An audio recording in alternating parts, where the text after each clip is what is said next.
श्री स्वामी समर्थ. स्वामी महाराज तुमच्या सर्व चांगल्या इच्छा पूर्ण करो ही स्वामींच्या चरणी प्रार्थना करते आणि आजच्या या नवीन व्हिडिओला सुरुवात करते. आजच्या व्हिडिओमध्ये मी तुम्हाला मकर संक्रांतीची संपूर्ण माहिती सांगणार आहे. यंदा मकर संक्रांत पिवळ्या रंगावरती आलेली आहे ही गोष्ट सगळ्यांनाच माहीत झाली आहे, परंतु नेमकी कोणती साडी, बांगड्या घालायच्या आहेत, कोणत्या बांगड्या आपल्याला घालत असताना नियम पाळायचे आहे आणि त्याचबरोबर यासोबत आपण केसांमध्ये गजरा घालतो, फुले घालतो, तर त्यामध्ये आपल्याला गजरा फुले कोणती घालायची नाहीत, हळद वापरावी का, सोन्याचे दागिने घालावे का, ह्या व्हिडिओत आपल्याला त्यासाठी हा व्हिडिओ शेवटपर्यंत आवर्जून पहा. जास्तीत जास्त लोकांना शेअर करा आणि चॅनलवरती नवीन असाल तर चॅनलला सबस्क्राईब करा. शेजारील बेल आयकॉनलाही प्रेस करा म्हणजे माझ्या सर्व नवीन व्हिडिओंचं नोटिफिकेशन तुम्हाला मिळेल आणि तुम्ही एक पण व्हिडिओ मिस करणार नाही. त्याचबरोबर कमेंटमध्ये ओम श्री माता लक्ष्मी देवे नमो नमः लिहायला विसरू नका, जेणेकरून माता लक्ष्मीची तुमच्या कुटुंबावरती, मुलांवरती अगदी भरभरून अशी कृपा होईल. आपल्या हिंदू कॅलेंडरनुसार मकर संक्रांतीच्या सणाला विशेष महत्त्व दिलं जातं. सूर्य हा दर महिन्याला आपला राशी बदलत असतो, परंतु जेव्हा मकर राशीमध्ये प्रवेश करतो तेव्हा या शुभ योगाला मकर संक्रांती असं म्हटलं जातं. सूर्य जेव्हा एका राशीतून दुसऱ्या राशीत प्रवेश करतो त्यालाच मकर संक्रांती असं म्हटलं जातं. आपण हा मकर संक्रांतीचा सण अगदी आनंदाने साजरा करत असतो. या संक्रांतीच्या दिवसापासूनच सूर्याचे उत्तरायण सुरू होते आणि या उत्तरायणाचा काळ अधिक शुभ मानला जातो, त्यामुळे मकर संक्रांत अगदी विशेष मानली जाते. इंग्रजी नवीन वर्षाला सुरुवात झाली की त्यामध्ये येणारा पहिला सण म्हणजे मकर संक्रांत असतो आणि आपलं मराठी नवीन वर्ष जरी गुढीपाडव्याला सुरू होत असलं तरी सुद्धा आपल्या दैनंदिन जीवनामध्ये इंग्रजी महिने सुद्धा तेवढेच महत्त्वाचे आहेत. मराठी महिन्यांप्रमाणेच मकर संक्रांत हा दरवर्षी 10व्या महिन्यामध्ये म्हणजेच पौष महिन्यामध्ये येतो आणि इंग्रजी महिन्यांमध्ये मकर संक्रांती जानेवारी महिन्यात येत असते. आणि ह्या सणाचे एक वैशिष्ट्य म्हणजे हा सण शक्यतो 14 किंवा 15 जानेवारीलाच मकर संक्रांतीचा सण हा साजरा केला जातो. त्यातला त्यात 13 किंवा 15 जानेवारीला मकर संक्रांत येणे हे क्वचितच घडतं, मात्र नेहमी हा सण 14 जानेवारीला साजरा केला जातो.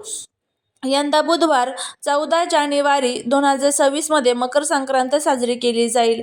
1947 शके मकर संक्रांत बुधवार दिनांक 14 जानेवारी 2026 म्हणजे शके 1947 पौष कृष्ण 11 रोजी दुपारी 3:06 सूर्य मकर राशीमध्ये प्रवेश करणार आहे आणि संक्रांतीचा पुण्यकाळ हा बुधवार दिनांक 14 जानेवारी 2026 रोजी दुपारी 3:06 पासून सूर्यास्तापर्यंत आहे. मकर संक्रांत ही दुसरी कोणी नसून ही देवीचेच एक रूप आहे. संक्रांती ज्या वस्तू परिधान केलेल्या असतात त्या आपल्याला वर्ज्य करायच्या असतात. सूर्याचे मकर संक्रमण बालव करणारे असल्याने वाहने वाघ असून उपवाहन घोडा आहे. तिने पिवळे वस्त्र परिधान केलेले असून हातामध्ये गदा घेतलेली आहे. केसराचा टिळा लावलेला आहे. वयाने कुमारी असून बसलेली आहे. वासाकरता जाईचे फूल घेतलेले आहे. पायस भक्षण करीत आहे. सर्प जाती आहे. भूषणार्थ मोती धारण केलेले आहेत. वारण व नक्षत्र नाव मंदाकिनी असून सामुदाय मुहूर्त हे 30 आहेत. पूर्वेकडून पश्चिमेकडे जात आहे व वायव्य दिशेस पाहत आहे. आता संक्रांतीचे फळ काय आहे तर ते देखील आपण जाणून घेऊया. संक्रांतीने ज्या वस्तू परिधान केलेल्या आहेत त्या वस्तू महाग होतील. संक्रांती जेथून आली आहे तेथे जनतेला सुख प्राप्त होईल आणि संक्रांतीच्या दिवशी दानधर्माला विशेष असं महत्त्व आहे. पर्व काळामध्ये द्यावयाचे दान, नवे भांडे, गाईला घास, अन्न, तिळपात्र, गूळ, तीळ, सोने, भूमी, गाय, वस्त्र, घोडा इत्यादी यथाशक्ती दान करावे. संक्रांतीच्या दुसऱ्या दिवशी किंक्रांत हा सण साजरा केला जातो. तर यंदा किंक्रांत करी दिन गुरुवार दिनांक 15 जानेवारी 2026 या दिवशी साजरा केला जाणार आहे. संक्रांत आता व्यवस्थित ऐकली तर संक्रांत जी आहे तर ती पिवळ्या रंगावरती आलेली आहे. मग संक्रांती देवीने पिवळे वस्त्र परिधान केलेले आहे. त्या कारणास्तव आपण संक्रांती देवीने जे वस्त्र परिधान केलेले आहे तर ते वस्त्र आपण परिधान करू शकत नाही, अशी एक बाब पूर्वपार चालत आलेली आहे. ही एक परंपरा आहे. त्या कारणास्तव सांगतो आपण, संक्रांती देवीने पिवळ्या रंगाचे वस्त्र परिधान केलेले आहे, म्हणून पिवळ्या रंगाचे वस्त्र परिधान करू नये. म्हणजे पिवळ्या रंगाची साडी, पुरुषांनी मुलांनी पिवळ्या रंगाचे कपडे या दिवशी आपल्याला परिधान करायचे नाहीयेत. या व्यतिरिक्त आपण हिरव्या त्यानंतर लाल, जांभळ्या, निळ्या, गुलाबी, केशरी अशा रंगाचे कपडे तुम्ही परिधान करू शकता. शिवाय तुम्ही रंगांचे देखील कपडे परिधान करू शकता. बऱ्याच जणांना प्रश्न पडतो की काळा रंग हा अशुभ मानला जातो, मग संक्रांतीच्या दिवशी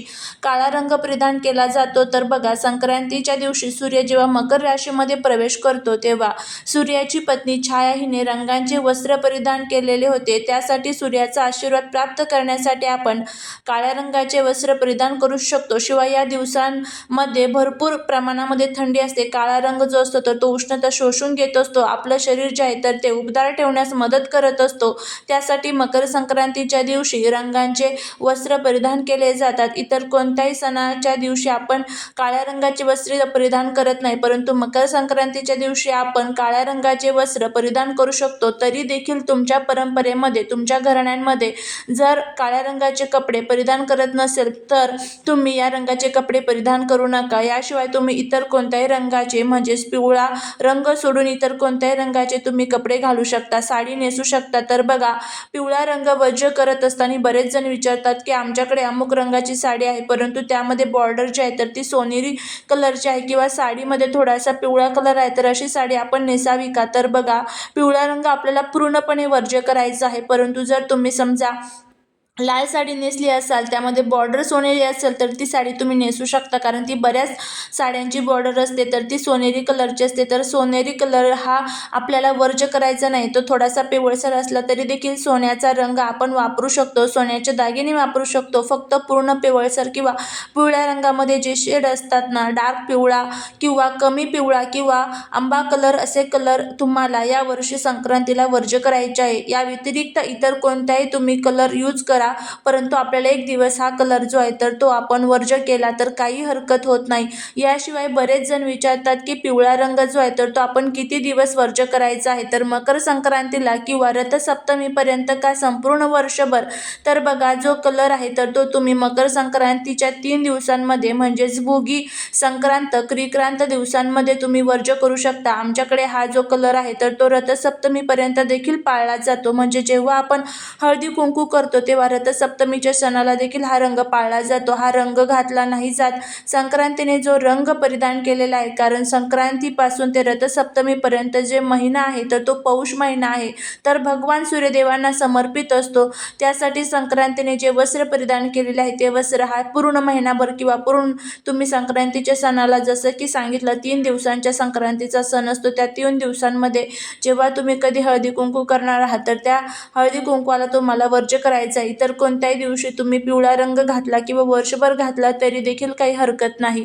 आता आपण बोलूया की बांगड्यांबद्दल. बांगड्या घालत असताना सर्वात शुभ बांगड्या म्हणजे हिरव्या काचेच्या बांगड्या तुम्ही नक्की घाला. नाही शक्य झालं तर तुम्ही लाल काचेच्या बांगड्या घालू शकता. बांगड्या घालत असताना आपल्याला पिवळ्या बांगड्या चुकून देखील घालायच्या नाहीत. याशिवाय आपल्याला ज्या आपण तुम्ही मेटलच्या, प्लास्टिकच्या बांगड्या वापरत असाल तर त्या बांगड्या तुम्ही वापरू नका. पिचकी बांगडी हातामध्ये ठेवू नका, ते दारिद्र्यतेचे लक्षण नसतं. बांगडी घालत असताना एका हातापेक्षा दुसऱ्या हातामध्ये एक बांगडी चढती घालावी. बांगडी घालत असताना आपला हात पूर्णपणे रिकामा करू नका. एका हातामध्ये बांगडी घाला, दुसऱ्या हातामध्ये घाला, किंवा तुम्ही दोन्ही हात पूर्णपणे रिकामे करणार असाल तर एका हातामध्ये तुम्ही धागा तरी गुंडाळून ठेवा. सुवासिनी महिलांनी कधी हात रिकामे करू नये. संक्रांतीच्या सारख्या सौभाग्याचा जो काही सण आहे याला देखील आपण पूर्ण हात रिकामा करू नये असे म्हणतात. हिरव्या काचेच्या बांगड्या अतिशय शुभ असतात, त्या तुम्ही घाला. पिवळ्या मेटलच्या, प्लास्टिकच्या बांगड्या चुकूनही या संक्रांतीला आपल्याला घालायच्या नाहीयेत. हे नियम जे आहेत तर ते आपल्याला संक्रांतीला पाळायचे आहे. त्याचबरोबर आता साडीमध्ये आणखीन एक सांगायचं झालं तर पूर्ण पांढऱ्या रंगाची साडी तुम्ही मकर संक्रांतीला सणाला घालू नका. कारण की मकर संक्रांतीचा सण हा सौभाग्याशी निगडीत असतो. त्यासाठी पूर्ण पांढऱ्या रंगाची साडी जी असते तर ती मकर संक्रांतीला घातली जात नाही. क्रीम कलरमध्ये किंवा तुम्ही दुसऱ्या इतर कलरमध्ये वापरू शकता. पिवळ्या रंगाची आणि संपूर्ण पांढऱ्या रंगाची साडी चुकवून देखील नेसू नका. यानंतर आपण बोलूया की आपण संक्रांत म्हटले की शृंगार करतो, केसांमध्ये फुल गजरा माळतो, फुलं घालत असतो. आपल्याला पिवळ्या रंगाची फुले घालायची नाही, जसे की सोनचाफा असेल किंवा शेवंतीची फुलं असेल तर अशी पिवळ्या रंगाची फुले तुम्ही डोक्यामध्ये घालू नका. पूजेमध्ये झेंडूचे वगैरे फुलं, पिवळ्या रंगाची फुले वापरू नका. या व्यतिरिक्त देखील जे काही संक्रांती देवी आहे तर तिने वासाकरिता जाईचे फूल घेतलेले आहे, तर त्यासाठी जाईच्या फुलांचा जो गजरा आहे तर तो जाईच्या फुलांचा गजरा आपल्याला यावर्षी जेव्हा आपण शृंगार करू तर त्या वेळेमध्ये आपल्याला घालायचा नाही. या व्यतिरिक्त तुम्ही मोगऱ्याच्या आबोलीच्या फुलांचा गजरा तुम्ही डोक्यामध्ये माळू शकता. त्यानंतर पुढचा प्रश्न, हळद वापरावी का, कारण ती देखील पिवळ्या रंगाची आहे, तर सोन्याचे दागिने वापरावे का. तर हळद हीच मकर संक्रांतीच्या सणामध्ये खूप मुख्य गोष्ट आहे. हळदी कुंकवाचाच कार्यक्रम असतो आणि हळदीचा संबंध इथे येत नाही, वस्त्रांचं चाललेला आहे, पूजेसोबत चाललेला आहे. हळद ही पवित्र आहे, कोणत्याही सणाला तुम्ही हळद वापरू शकता, त्यासाठी हळद तुम्हाला वापरायची आहे. शिवाय सोन्याचे दागिने आपल्याला घालायचे आहे, कारण देवीने दागिना परिधान केलेला आहे तर तो मोती धारण केलेला आहे, त्यासाठी मोत्याचे जे दागिने आहेत तर ते मोत्यामध्ये बरेच दागिने येतात आणि ते आपण आजकाल मोत्याचे दागिने फॅशन म्हणून घालतो किंवा काठपदराच्या साडीवरती आपल्याला हे ट्रॅडिशनल लुक करण्यासाठी आपण ते मोत्याचे दागिने वापरतो.